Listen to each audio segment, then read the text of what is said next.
This is Justin with Project SLC here with Trails and Ways from Oakland, California, playing tonight at Kilby Court. So where'd you guys come in from, and where are you going after this? We came from Elko. I was really inspired by our experiences there, and our experiences sort of being at like the limit of our ability to like express ourselves in language, to write music as a way to like express ourselves. And I shouldn't speak for Emma entirely here, but I felt when I came home just this great rush of ideas and songs that were sort of bridging between English and Portuguese, and had a bunch of songs that were sort of along those same themes of like, how do I express myself to somebody, you know, when my language is so limited.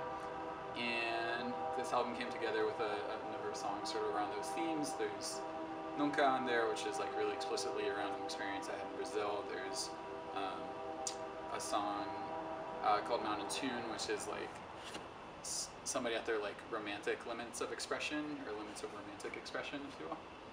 And Emma has a great song in there too. It's in Spanish. Yeah, there's Como te vas, which is in looking like in retrospect, it's about like leaving Spain in that moment. But I wrote it back in Oakland, and it's more just missing speaking Spanish and missing being able to use those words and kind of the natural rhythm that they have and their sing-songy quality, and just like I talk to myself in Spanish a lot, and just kind of like when I'm walking or something, because it just feels nice. And my Spanish has slipped a lot since coming back from Spain, but yeah, sort of just wanting to revisit like the musical quality of that language.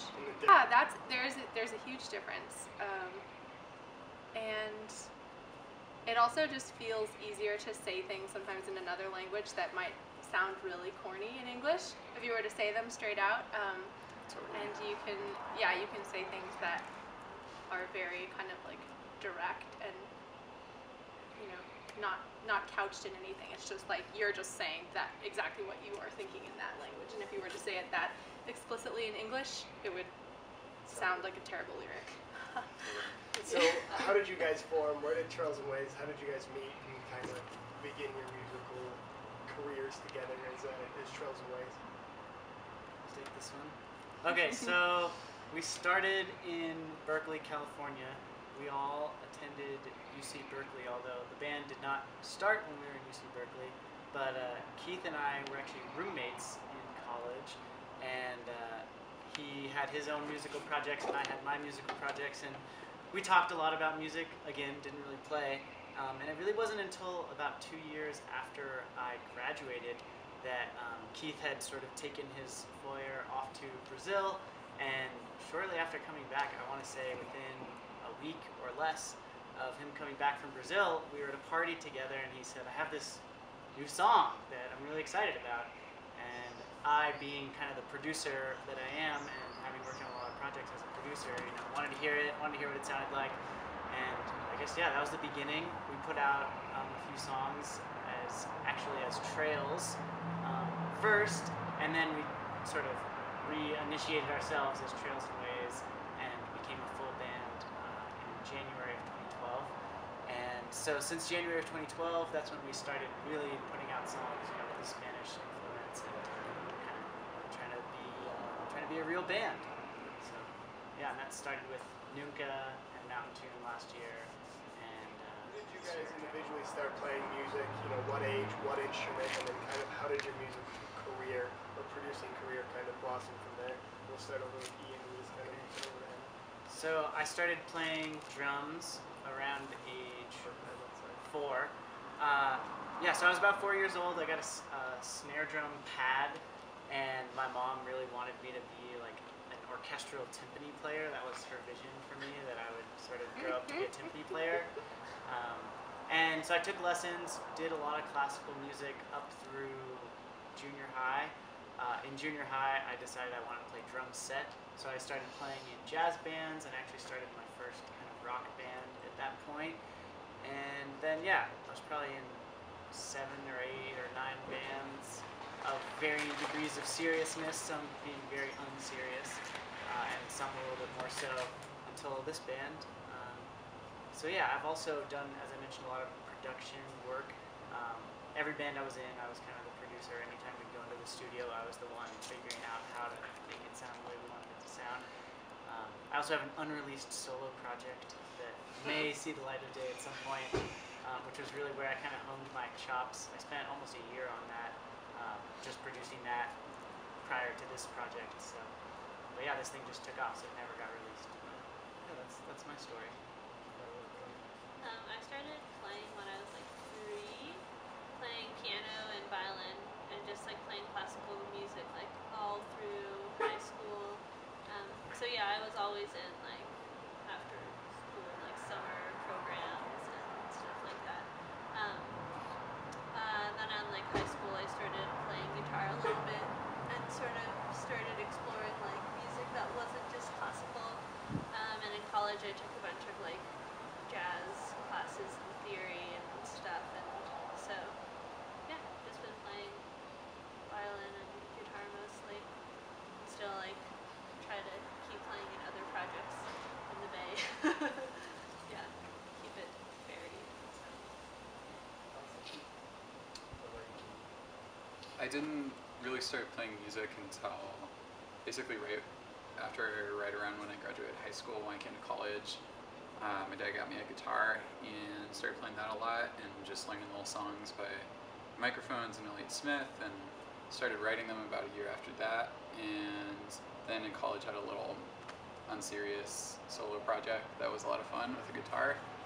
And really though, I feel like I'm pretty musically untrained in the company of this band, and I think the artistic experience I brought from my childhood was more in like the writing department, where I spent a lot of time working on creative writing when I was growing up, and still do sometimes, but I'm funneling that heavily towards the band, and a little bit of visual art and street art in there too.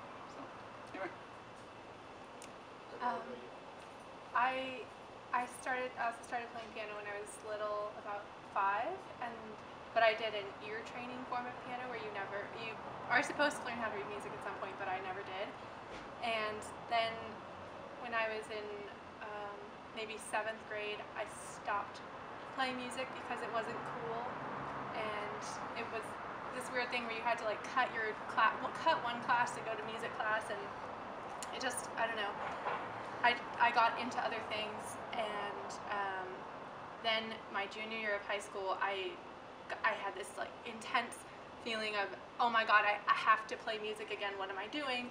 And I only had experience on the piano, and I went to a really small high school, and I went to the teacher of the jazz combo and asked if I could play an instrument in it, and my little sister was already playing keyboard, so he had been playing trumpet for 40 years, and he said, well, you could play trumpet, we don't have any trumpet players, and we have like 7 trumpets in the back room. So I got he gave me a trumpet, which I still have. Sorry, high school. He was like, you could just keep it. $1,000 trumpet. It's like a $500 trumpet. Yeah, it's good though. And I just like sat in this back room for a long time and basically taught myself how to play trumpet. And then, but I still didn't remember anything from like earlier music experience. I didn't remember like key signatures or time signatures or anything. So I started kind of like learning those again, and then my senior year I played in this jazz combo, but really simple parts. I was still just kind of trying to like reacquaint myself with.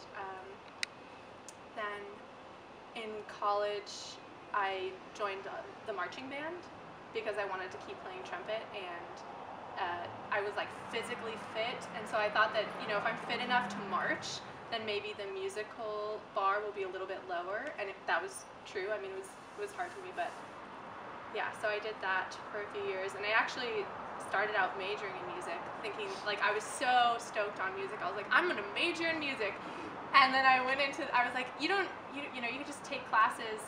I can just start with the most basic level music major classes. And the music department advisor told me, yeah, that should be totally fine. And I showed up for the first day of classes, and I was like, this is so above my head. Like, I have no idea what's going on. So, I ended up doing a music minor just because the classes were really hard, and I was double majoring with architecture, so I ended up, not doing that. But that was kind of how I got back into playing music, and then started playing. I've played guitar. I guess I played more guitar when I was in Spain, and would use that to just keep myself company. And then when I got back, Keith and Ian had this band, and they needed a bass player, so now I'm learning how to Having play two bass. female musicians in this band, is there any advice that you guys would like to give to young women that are starting to play music, or women that are playing music in general? Probably younger. Just do it. Don't be intimidated by the boys. We're not that intimidated. Yeah, I mean, I would say, yeah, just do it and recognize that it is going to affect you. That, like, if you see mostly men doing this thing that you want to do, just recognize that that's going to affect you, and try to seek out role models for yourself where you're seeing women do it, because it really will change the way that you perceive that craft. You'll be like, oh, I didn't even realize I was just thinking that as a dude thing until I saw a woman doing it, and then I was like, oh, all right, like, it's, That's awesome. it's not different. It's not just for one gender. So. Yeah, absolutely. And so, where can we find your music, or where can those watching find your music? iTunes. So many Yes. places. iTunes, SoundCloud, trailsandways.com, and there are links on there. RDO. I don't know how to pronounce that one. RDX, Machine. Spotify, Yeah. all So the lots of main places. ones. YouTube. You shouldn't have to look too hard. Yeah. Yeah. Don't. Trailsandways.com. Yeah, trailsandways.com. Do not go on Pandora and choose the Trails and Ways station, because it kind of sucks. It's because I haven't got you linked in yet with everybody else. You guys would like to say, or anyone else you'd like to thank? I'd like to thank you for coming out. Yeah, thanks so much. It's our first And time you in too. Salt Lake It's City. so here for the first time. Yeah, it's Yeah, it's our first national tour. We may have played slightly farther away from home than this, but this is definitely, we're headed farther away from home than we've ever been. So this is our first show. So it's good to have somebody come and hang out with us. Absolutely. Once again, this has been Justin with Project SLC here with Trails and Ways. Thank you guys so much for sitting down with us. Thanks for Thanks. sitting down with us as well. Of course.